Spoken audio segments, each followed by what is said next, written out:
کہانی جو ہے کہ معزز سامعین ہمارے چینل کو لائک کریں، کومنٹس کریں، سبسکرائب کریں۔ چڑیل کا بچہ اس کا یہ دوسرا پارٹ ہے جو آپ کی خدمت میں پیش کر رہے ہیں۔ چودھری صاحب 40 گاؤں کے نمبردار تھے اور چودھری بھی تھے۔ جب اس بچے کو دفنا دیا گیا تو اس کے بعد کافی سال وہ گاؤں سکون میں رہا۔ چودھری صاحب کے بچے آہستہ آہستہ بڑے ہونے لگے۔ ان کے 4 بیٹے اور ایک بیٹی تھی۔ جب معاشرے نے ترقی کی راہ لی تو چودھری صاحب بھی گاؤں چھوڑ کر شہر چلے گئے اور انہوں نے وہاں پر ایک الگ گھر بنایا۔ بچے پڑھنے لگ گئے اور کبھی کبھار گاؤں جاتے، مگر اپنی حویلی سے زیادہ دور نہ جاتے۔ 40 گاؤں تھے، آخر وہ کہاں کہاں پھرتے۔ چودھری صاحب کے مرنے کے بعد ان کا ایک بھائی تھا جو کوما کی حالت میں چلا گیا۔ وہ کافی عرصے سے کوما میں تھا۔ اس کے 4 بیٹے بڑے ہو چکے تھے، بیٹی بھی بڑی ہو چکی تھی۔ اس سارے عرصے میں تقریباً 30 سال گزر چکے تھے، مگر اس شیطانی بچے کی بددعا آج بھی چودھری کے خاندان کے لیے مصیبت تھی۔ اس نے کہا تھا کہ تیری ساری نسل کو میں کھا جاؤں گا۔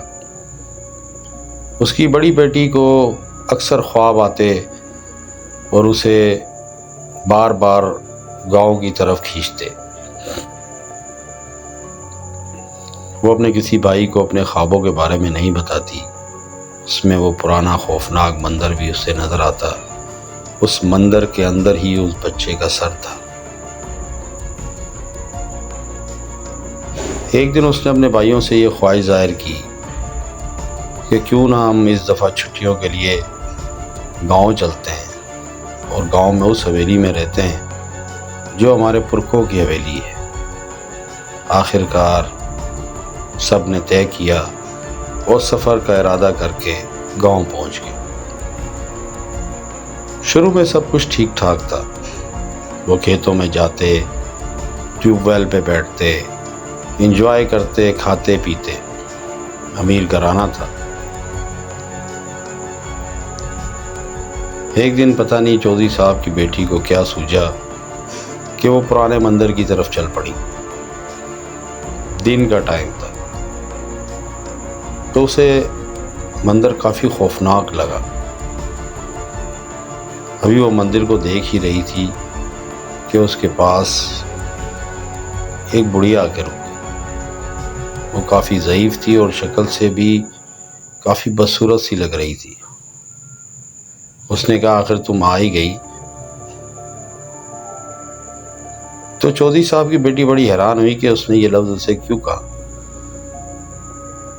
اتنا کہہ کہ وہ عورت مندر کے اندر چلی گئی۔ چودھری صاحب کی بیٹی کو ہمت نہ ہوئی کہ وہ اندر جائے۔ وہ وہیں سے واپس اپنی حویلی آ گئی۔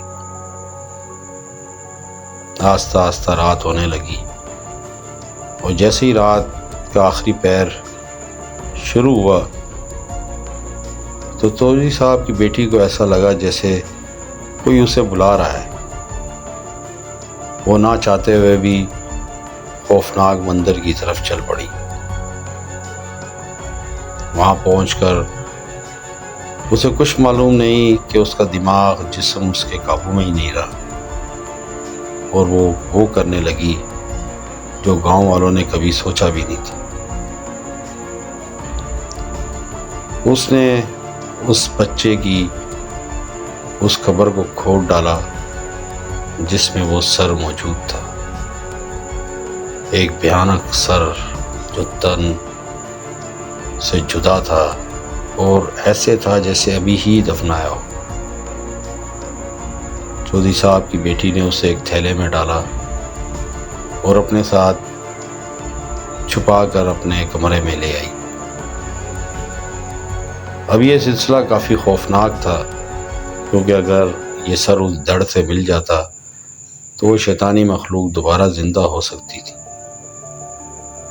اگلی رات پھر چودھری صاحب کی بیٹی کو کچھ یاد نہ رہا۔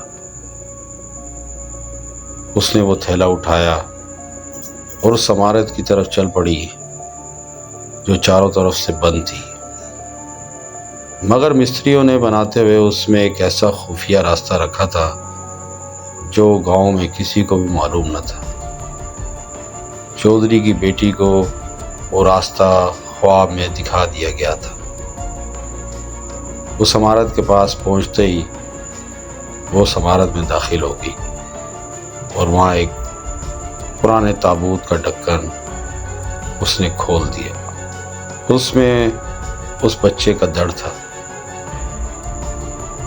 چودھری کی بیٹی نے وہ سر اس دڑ کے ساتھ ملا دیا۔ دڑ کے ساتھ سر کا ملنا تھا کہ پورے گاؤں میں ایک لال خوفناک ہنیری اسی وقت چلنا شروع ہو گئی۔ گاؤں کے لوگ پریشان ہو گئے اور کچھ سیانے جو لوگ تھے وہ سمجھ گئے کہ کوئی آفت آنے والی ہے جو کافی عرصے سے رکی ہوئی تھی۔ اب کسی کو بھی نہیں معلوم تھا کہ وہ عمارت اب کھل چکی ہے۔ جیسے ہی اس بچے کا سر اس دڑ سے لگا، سب سے پہلے اس نے چودھری کی بیٹی پہ حملہ کر دیا۔ حملہ ہوتے ہی وہ اچانک چونک پڑی اور اس حیران رہی کہ وہ کہاں ہے، کیونکہ وہ جو کچھ کر رہی تھی وہ اس شیطانی بچے کے اثر میں کر رہی تھی۔ اس نے آنن فانن اس کے جسم کو کھانا شروع کر دیا اور وہ چیختی رہی۔ یہ چیخ پکار سن کر گاؤں کے تمام لوگ اس بیری کے درخت کے نیچے آ کر جمع ہو گئے۔ کسی میں ہمت نہ تھی کہ وہ اس خوفناک عمارت میں داخل ہوتے۔ آخرکار لوگوں نے آگے جلائیں اور اندر داخل ہو گئے۔ جو منظر ان کے سامنے تھا وہ دل ہلا دینے والا تھا۔ چودھری کی جوان بیٹی کو وہ شیطان کھا چکا تھا۔ یہ بڑا خوفناک منظر تھا۔ اب گاؤں والے ڈر رہے تھے اور وہ شیطان ہنس رہا تھا۔ اس نے کہا، میں نے اپنا چودھری سے بدلہ لے لیا، اب تم جو چاہو میرے ساتھ کرو۔ لوگ اتنا غصے میں تھے، ان کے ہاتھوں میں جو مشلیں تھی انہوں نے وہ تمام مشلیں اس عمارت میں پھینک دی اور بے شمار لکڑی اٹھا کے جو ان کو نظر آئی وہ بھی اس عمارت میں پھینک دی گئی۔ اس عمارت میں وہ بچہ، چودھری کی بیٹی اور شیطانیت جل کر راکھ ہو گئی۔ اس طرح اس شیطان کا خاتمہ ہوا، مگر جاتے جاتے وہ اپنی قسم پوری کر گیا اور چودھری کے خاندان کی اکلوتی بیٹی کو وہ کھا گیا۔ یہ بڑا خوفناک تھا ان کے بھائیوں کے لیے، اور یوں ایک شیطان کا انتقام پورا ہوا۔ دوستو، کہانی اچھی لگے تو لائک کریں، کمنٹس کریں، سبسکرائب کریں۔